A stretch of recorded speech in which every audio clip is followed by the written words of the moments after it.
Let's remake it!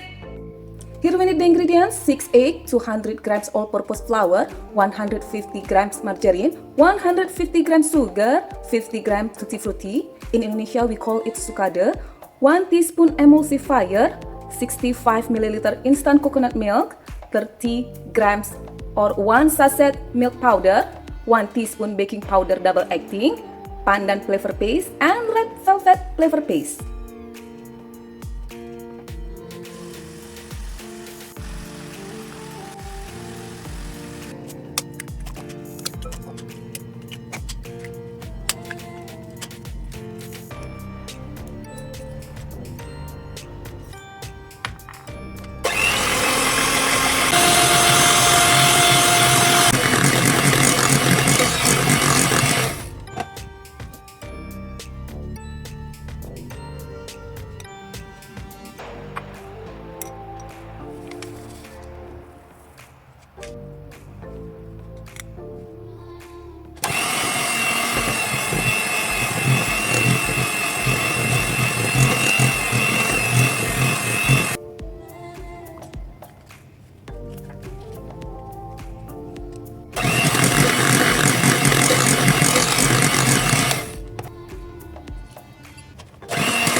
Don't forget to try this recipe.